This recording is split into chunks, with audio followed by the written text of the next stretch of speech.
अब हमारे पास next topic है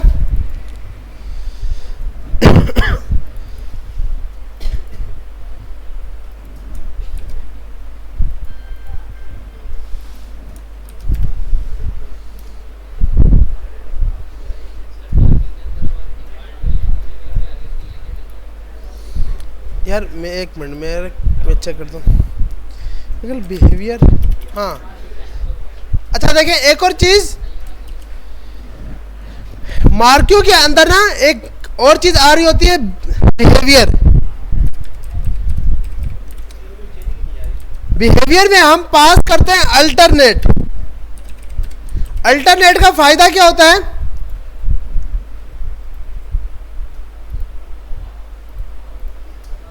अब अल्टरनेट हमारे पास ये कभी भी स्क्रीन से आउट नहीं होगा।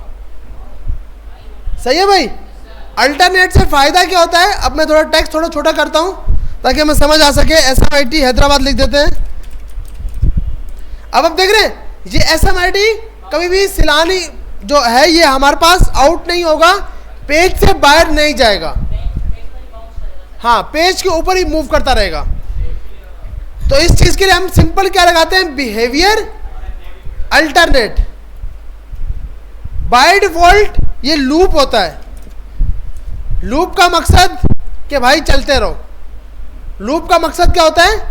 चलते रहो। लेकिन हम चाहते हैं नहीं भाई, अल्टरनेट, कि आपने स्क्रीन के ऊपर ही रहना है, आपने बाहर मूव नहीं करना। तो आप सिंपल इसके लिए क्या पास करते हो? बिहेवियर, BEHAVIOU नहीं आएगा, बीच में आर आएगा, क्योंकि HTML की यू के साथ लड़ाई है। जैसे उसने वहां से COLOUR की जगह यू को रिमूव कर दिया, ऐसे बिहेवियर से भी यू को रिमूव कर देगा।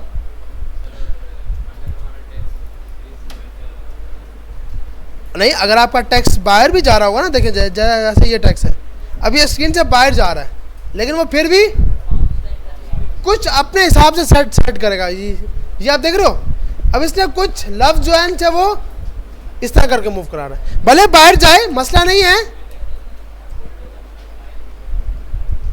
तो आपका इसीलिए ये काम हो जाएगा। तो ये चीज समझ आ गई भाई? नहीं समझ आई? अच्छा, मैंने कहा पता नहीं कैसे ने बोला नहीं। ऐसा कोई जिसको नहीं आई तो पूछ सकते हो भाई। लास्ट समझिए, बिहेवियर का काम है कि आपके पास स्क्रीन से अगर आप चाहते हो, अच्छा बाय डिफॉल्ट ये लूप ही होगा। बाय डिफॉल्ट का मकसद कि ये स्क्रीन पास करेगा, मतलब ये स्क्रीन पहले कंप्लीट होगा फिर अगेन से स्टार्ट होगा। इसकी सेकंड वैल्यू होती है अल्टरनेट। अल्टरनेट का मकसद कि आपकी स्क्रीन से आउट ना हो, उस स्क्रीन के ऊपर मूव होता रहे। तो इसके लिए हम अल्टरनेट पास करते हैं कि आपकी स्क्रीन के ऊपर ही मूव होता रहे, ना कि ये जाए। तो फर्क क्या हो रहा है? देखें, अगर मैं ये नहीं लगा रहा, अल्टरनेट नहीं लगा रहे, तो अब होता क्या है? पहले SMIT पूरा मूव होता है, फिर दूसरा स्टार्ट होता है। सही है भाई? तो बाय डिफॉल्ट इसकी वैल्यू लूप है। लूप का मकसद चलते जाओ, चलते जाओ, चलते जाओ।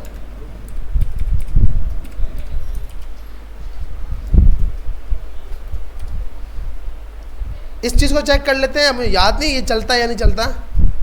एक बार चला,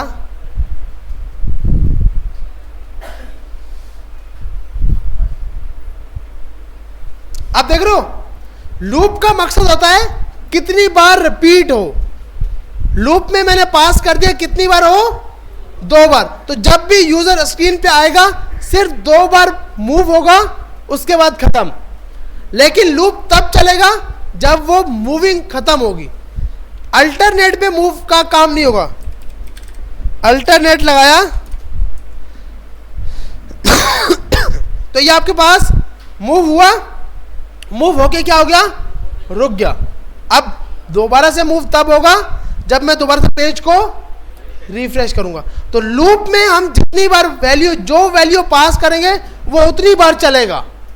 मूविंग जितनी बार चलानी है वो कौन चलाएगा? लूप चलाएगा। लूप भी एक प्री डिफाइंड एट्रीब्यूट है जिसका काम ही होता है कि आप किसी चीज को कितनी बार चलाना चाहते हो। तो लूप, अगर हम जावास्क्रिप्ट में भी जाएंगे, अक्सर लोगों ने लूप पढ़ा होगा। ऐसे कौन है जो अभी यूनिवर्सिटी में पढ़ रहे हैं? तो यूनिवर्सिटी वाले तो लूप और ऊप के साथ ही खेलते रहते हैं, ऐसे ही है ना भाई, लूप और ऊप सिखाते हैं वो लोग। तो वो लूप का मकसद है कितनी बार चलना चाहिए, कोई भी काम कितनी बार चले। तो हमने यहाँ पे 2 पास किया तो ये 2 बार चलेगा। बिहेवियर का मकसद, अल्टरनेट का मकसद क्या है कि स्क्रीन से, भैया ये अल्टरनेट का क्या काम है? अच्छा अच्छा, इसका मतलब आपको समझ आ गई, इसलिए आपने बोला आप छोड़ दो यार, ये बात बार बार ही कर रहा है, अब अपनी बात कर लेते हैं, छोड़ दो यार, ये तो एक चीज़ को पकड़ लग के बैठ गया है, ऐसी है। अच्छा तो कोशिश करो ना यार, हमारी भी सुनो यार। अच्छा तो लूप हमें समझ आ गया, बिहेवियर समझ आ गया, आगे मूव करते हैं भाई। जी जी, नहीं नहीं, अब ये 2 पास करते हो। देखो बिहेवियर का मकसद है कि आपका बिहेवियर कैसा होना चाहिए, या तो पूरा मूव होगा या फिर स्क्रीन के ऊपर रहेगा।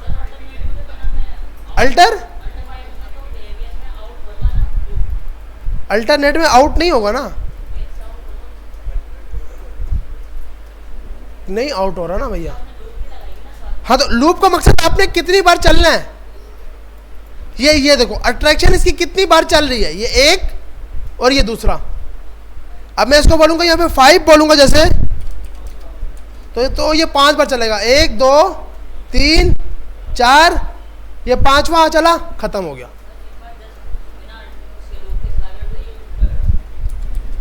मेरे भैया ये घूमता रहेगा। चलो भाई ये देखें, पेज से वो 100% से ज़्यादा है मेरे भाई, 100%। अब ये 100% है। हाँ अब सही है भैया, ओके। तो ये मूव नहीं होगा, देखो इस टाइम भी नहीं हो रहा, ये हमें लग रहा है आउट हो रहा, आउट नहीं हो रहा, आउट थोड़ी हो रहा है ये स्क्रीन से, क्योंकि आपने जूम इतना किया हुआ है, तो जूम होने की वजह से आउट इसको बोलेंगे, ये अब आउट होगा, ये देखना, ये हम करेंगे ना, अब ये आउट होगा, देखना ये जब कंप्लीट हुआ अब ये आउट हुआ। अल्टरनेट पर ये आउट नहीं हो रहा, क्योंकि वो आपको आपकी स्क्रीन के ऊपर ही रह रहा है, देख रहे हो, स्क्रीन के ऊपर ही मूव हो रहा है, ऐसे है ना भाई। तो अल्टरनेट बिहेवियर का मकसद कि आपको मूव करवाना है या नहीं करवाना। अल्टरनेट लूप का क्या काम है, कितनी बार चलना चाहिए। मैंने कहा 2 बार, तो अब ये 2 बार चलेगा, 2 बार के बाद रुक जाएगा। सही है भाई।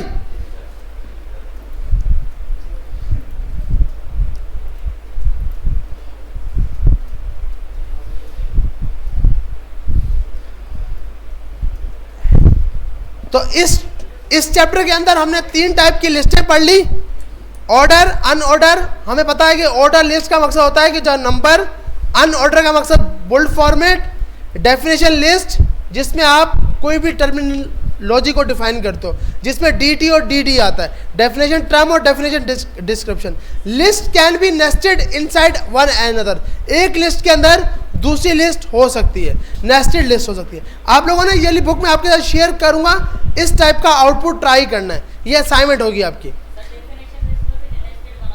जी जी, डेफिनेशन लिस्ट के अंदर के मतलब डेफिनेशन का टर्म और उसके अंदर मतलब आप इस तरह देखो, अब डेफिनेशन टर्म है, जैसे SMIT है, इसकी डिस्क्रिप्शन एक ही होगी, इसकी डेफिनेशन सेकंड होगा। तो अब इसके अंदर ऐसा थोड़ी, ये डेफिनेशन टर्म, ये फिर से टर्म, डेफिनेशन टर्म के बाद लास्ट भी है, डेफिनेशन डिस्क्रिप्शन आएगी, ऐसी है ना भाई। ऐसे तो नहीं होगा कि डेफिनेशन टर्म फिर से डेफिनेशन टर्म। हम क्योंकि हम हैं पाकिस्तानी अवाम, हम कुछ भी कर सकते हैं ना भैया। DL के अंदर DT टर्म 1, अब इसके अंदर फिर से हमें शौक आया भाई, DT फिर से लगा दो, टर्म 2। ये देखिए, अब आप बोलोगे ये तो इसके अंदर आना चाहिए था, क्योंकि वो बेचारा समझदार है, उसको पता है कि भाई डेफिनेशन टर्म एक बार यूज होगा, उसके बाद डेफिनेशन डिस्क्रिप्शन आएगी। डेफिनेशन टर्म जब भी आएगा वो, अगर मैं इसको इसके बाद DD लगा दूंगा तो अब वो इसके नीचे डेफिनेशन आएगी, इसके नीचे नहीं आएगी, क्योंकि उसने बोला इसकी तो कोई डेफिनेशन है ही नहीं, क्योंकि DT के बाद DD आएगा, डेफिनेशन टर्म फिर डेफिनेशन डिस्क्रिप्शन। तो आप जी जी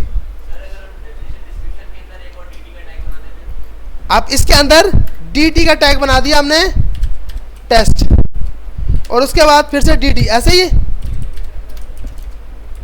क्योंकि भाई वो समझदार है, वो बोलता है भाई डेफिनेशन का टर्म एक ही आएगा। अब मैंने उसके अंदर बनाया है, dd के अंदर जाके बनाया, उसने कहा नहीं भाई गलती आपसे हुई है, हमसे नहीं। तो आप डेफिनेशन का टर्म एक ही होगा, उसकी डिस्क्रिप्शन।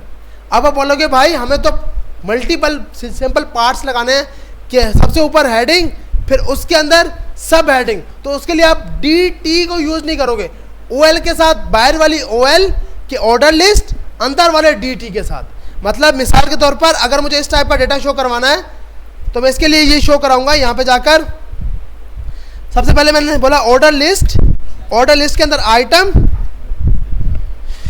CCO, CCO के अंदर मैंने बोला DT SMIT कोर्स,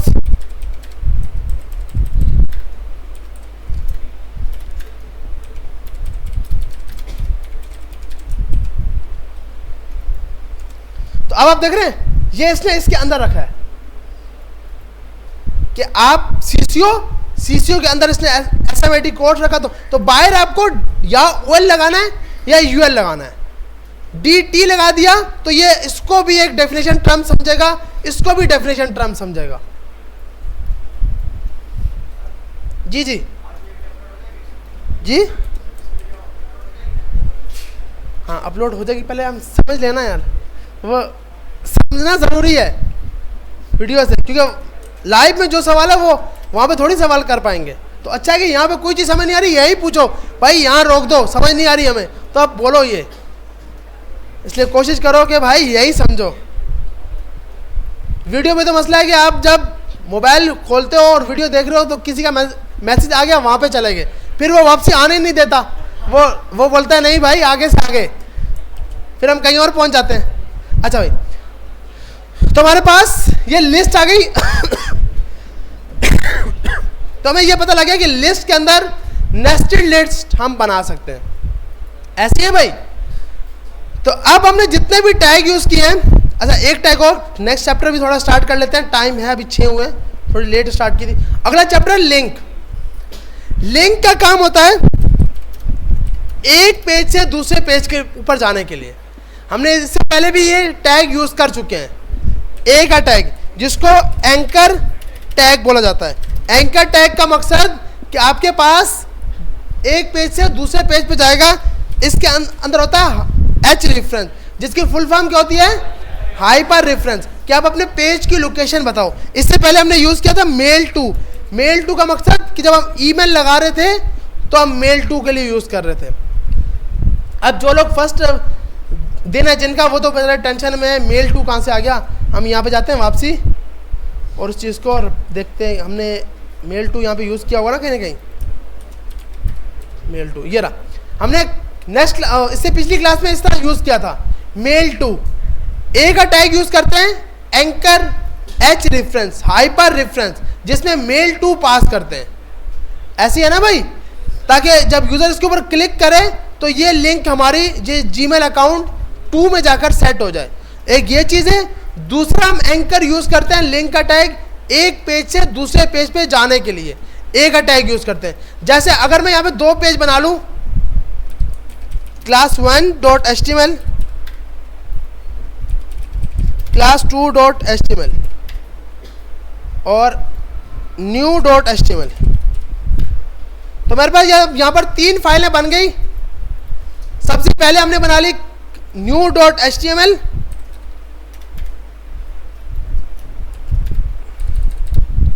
ए का टैग लगाया, इसमें हमने बोला लिंक वन ओपन, इसमें हमने बोला लिंक 2 ओपन। ठीक है भाई। अब हम जब यहाँ पे आएंगे आउटपुट में, तो ये आउटपुट कुछ भी नहीं आएगा। क्यों नहीं आएगा? हमारी फाइल का नाम क्या है, new.html। तो हम इस फाइल को रन करेंगे तो आउटपुट आएगा ना। तो हमारे पास ये 2 आउटपुट आ गए। इसके नीचे बाय डिफॉल्ट ये लाइन लगी हुई आती है। सही है भाई। इसका मकसद ये होता है कि ये एक लिंक है। लिंक 1 पे क्लिक करूं तो भी कुछ नहीं हो रहा, लिंक 2 पे क्लिक करूं तो भी कुछ नहीं हो रहा, इसलिए कि आपने अभी तक हाइपर रेफरेंस को खाली छोड़ा हुआ है, हाइपर रेफरेंस को क्या किया हुआ है, खाली छोड़ा हुआ है। अब मुझे यहाँ पे फाइल का नाम लगाना है, यहाँ पे क्या लगाना है, फाइल का।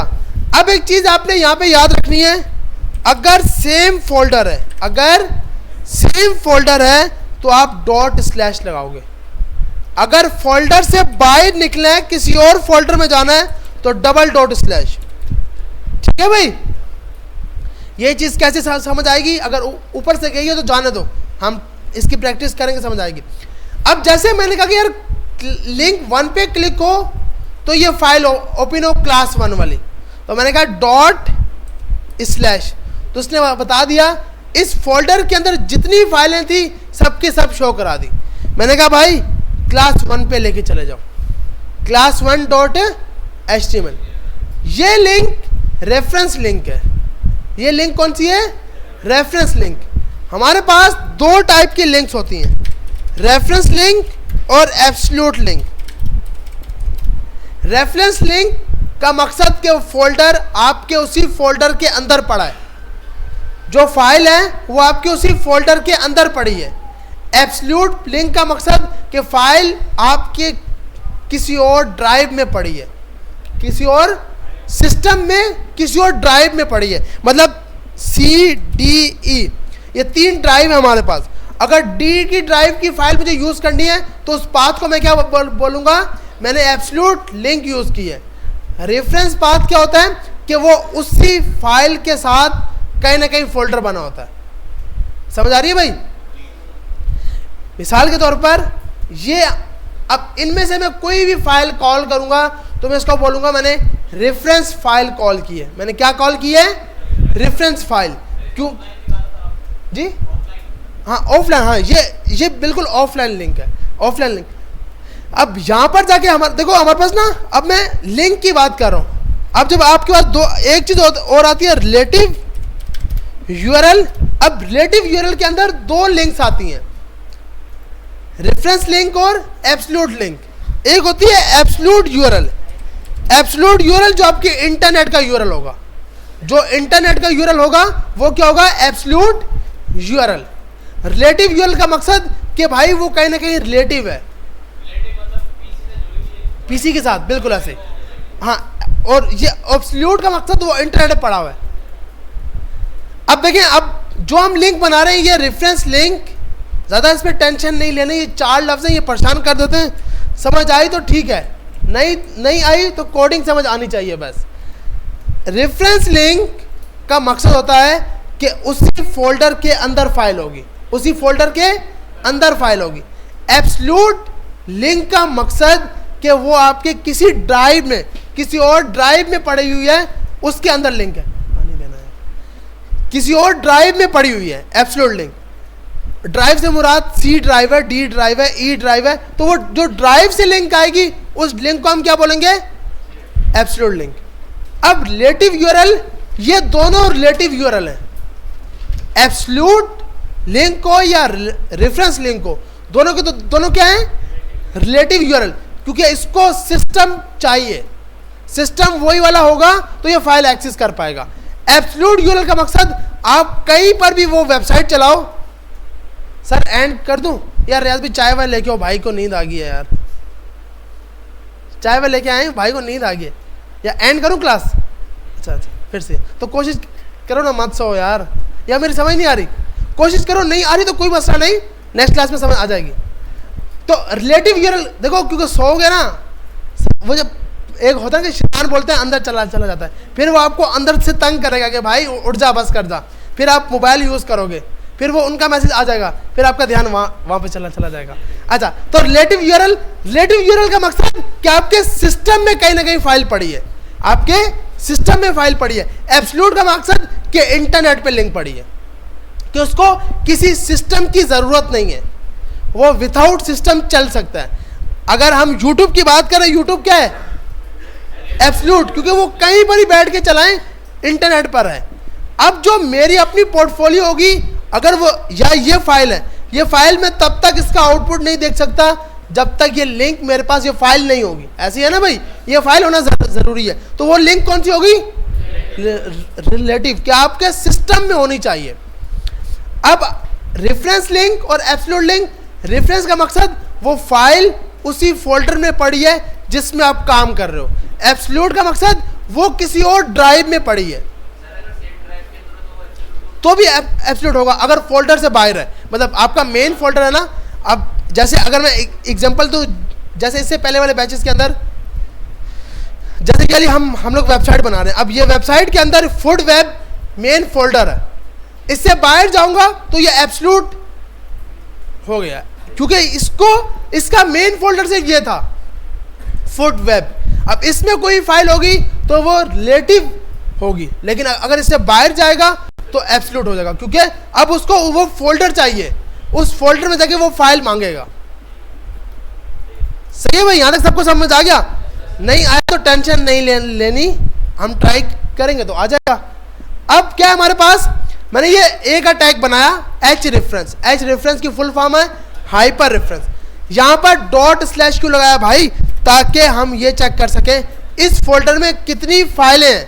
किसी भी फोल्डर के अंदर ये चेक करना हो कितनी फाइलें पड़ी हैं तो डॉट स्लैश, अगर उस फोल्डर से बाहर निकले तो डबल डॉट स्लैश।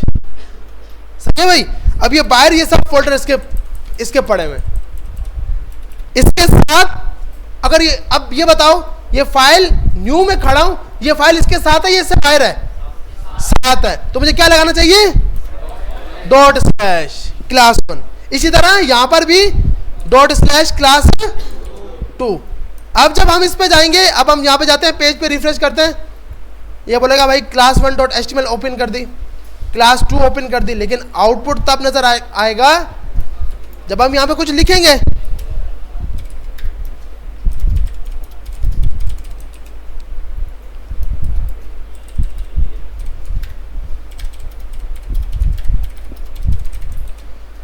अच्छा भाई, तो हमारे पास अब मैं जिस फाइल पे जाऊंगा, इस पे जाऊंगा तो बोल रहा है भाई हार्ड है भाई बहुत ज्यादा, क्या पढ़ा रहे हो समझ ही नहीं आ रही। फिर क्लास 2 पे गए, ट्राई तो करो यार, हो जाएगा सब ठीक है। तो अब हमारे पास क्या है, दो अलग अलग फाइलें, दो क्या है अलग अलग फाइलें। तो हमारे पास डॉट स्लैश, हमने क्या लगाया डॉट स्लैश फाइल का नाम। अब मिसाल की तरह हमें शौक आया क्लास को ना थोड़ा सा बड़ा करते हैं, मतलब क्लास का सी बड़ा करते हैं, क्लास को नहीं बड़ा कर सकते, क्लास के सी को बड़ा करते हैं, मतलब नाम को। यहाँ पे आए क्लास 1 पे क्लिक किया, हार्ड है भाई, तो समझ आया कि भाई क्लास का नाम सही होना चाहिए, स्मॉल हो या फिर कैपिटल हो, मसला नहीं होगा ठीक है भाई, लेकिन नाम क्या होना चाहिए, सही होना चाहिए।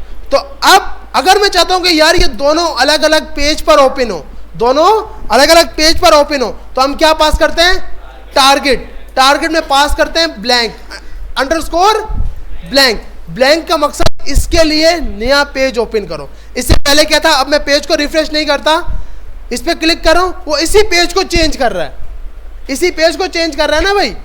अब मैंने कहा नहीं भाई ऐसे नहीं करो, इस पेज को यहीं पे रहने दो। अब जब जब मैं इस पर क्लिक करूंगा तब तब नया पेज ओपन होगा, तब तब क्या होगा, नया पेज। इस चीज के हमने सिंपल क्या किया है, target equal to underscore blank. Blank का मकसद नया पेज ओपन किया जाए, जैसे अक्सर यहाँ पे जाके करते हैं ना, यहाँ पर जाकर जैसे ये है, कोई हमने वेबसाइट खोली,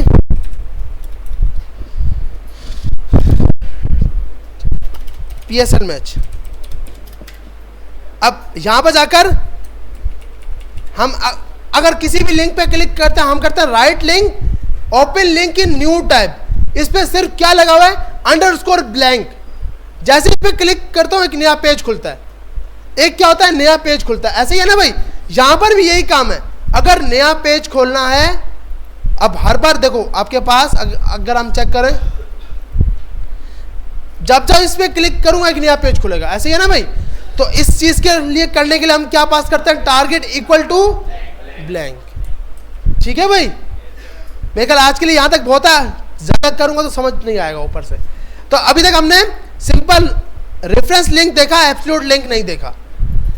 अगर एब्सोल्यूट लिंक भी ट्राई करते हैं तो अब देखें, अब किसी भी फाइल का एब्सोल्यूट पाथ निकालना हो तो आप यहां लिखोगे रन, लेकिन ये लंबी ना हो जाए, रन लिखूंगा और ये फाइल उठाकर मैंने इसको दे दी, तो ये पाथ निकाल के ले आया एब्सोल्यूट पाथ। ये कौन सा पाथ है, एब्सोल्यूट, इसको हम एब्सोल्यूट क्यों बोल रहे हैं? क्योंकि भाई ये आपकी ड्राइव के साथ स्टार्ट हुआ है। डी में जाओ, इस फोल्डर में जाओ, फिर जेएस में जाओ, क्लास 12 में जाओ, फिर ये फाइल उठाओ। ठीक है भाई, तो एब्सोल्यूट पाथ, ये पाथ एब्सोल्यूट पाथ है, ये आपकी ड्राइव में सेव है। मतलब इसको चलाने के लिए ये पीसी होना जरूरी है। इसको चलाने के लिए कोई भी पीसी हो, क्योंकि पूरा फोल्डर आपको मैं दूंगा, तो आप इजीली इस फाइल को एक्सेस कर पाओगे। तो बोला जाता है कि आप एब्सोल्यूट लिंक को यूज नहीं करोगे, आप कौन सी लिंक यूज करोगे? रेफरेंस, ताकि क्या पता जो फोल्डर मेरे पास बना है ये फोल्डर आपके पास तो नहीं होगा, तो फाइल तो ओपन ही नहीं होगी। तो इस चीज के लिए आप रेफरेंस लिंक को यूज करते हो। ठीक है, यहां तक सबको समझ आ गया?